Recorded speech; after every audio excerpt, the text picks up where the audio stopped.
ഇന്ന് എനിക്ക് പറയാനുള്ളത് ഈ അതിഥിയെ പറ്റിയാണ്. ഒരു കാക്കയാണ്. ആള് എല്ലാ ദിവസവും എൻ്റെ വീട്ടിൽ വരുന്നതാണ്. എൻ്റെ കയ്യിൽ നിന്ന് ഇങ്ങനെ ഫുഡ് വാങ്ങിച്ച് കഴിക്കും. അപ്പോൾ ഇത് കണ്ടിട്ട് വീട്ടുകാർക്കൊക്കെ ഭയങ്കര കൗതുകം. അപ്പം നിങ്ങളെയും കൂടെ ഒന്ന് കാണിക്കാമെന്ന് കരുതി. ഈ പ്ലേറ്റിലൊക്കെ ഇട്ട് കൊടുത്താലുണ്ടല്ലോ അതൊന്നും കഴിക്കില്ല, കയ്യിൽ ഇട്ട് കൊടുക്കുന്നത് മാത്രം കഴിക്കും. അങ്ങനെയാണ്. അപ്പോൾ എനിക്കാണെങ്കിൽ ഓരോ ദിവസം കൂടുമ്പോഴും ഇതിൻ്റെ സ്വഭാവത്തിൽ ഭയങ്കരമായിട്ട് കൗതുകം കൂടി വരിക. ഇതിപ്പം ഈ ഒരു ദിവസത്തെ എന്ന് പറയുന്നത് കഴിഞ്ഞ ദിവസം അതിൻ്റെ തലേ ദിവസം ഞാൻ ഫുഡ് കൊടുത്തിട്ടുണ്ടായിരുന്നില്ല, ഞാൻ തിരക്കായി പോയിട്ടുണ്ടായിരുന്നു. അപ്പോൾ അതുകൊണ്ട് തന്നെ എൻ്റെ കയ്യിലൊക്കെ കൊത്തുന്നുണ്ടായിരുന്നു. അതുകൊണ്ടാണ് എന്തോന്നറിയില്ല, ഞാൻ അങ്ങനെയാണ് മനസ്സിലാക്കിയത്.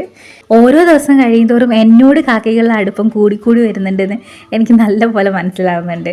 പക്ഷെ ഇത് എന്തുകൊണ്ടായിരിക്കും ഇങ്ങനെ അറ്റാച്ച്മെൻറ്റ് എന്നോട് കാണിക്കുന്നതെന്നുള്ള ഒരു സംശയമുണ്ട്. എന്താണെന്നറിയില്ല. പക്ഷേ വീട്ടിൽ വേറെ ആരെങ്കിലും ഹസ്ബൻഡ് ആണെങ്കിൽ പോലും ഫുഡ് കൊടുത്താൽ ഇല്ല, ഫുഡ് കൊടുക്കാൻ അവിടേക്ക് ചെല്ലുന്നത് പോലും ഇഷ്ടമല്ല, എൻ്റെ അടുത്ത് മാത്രം.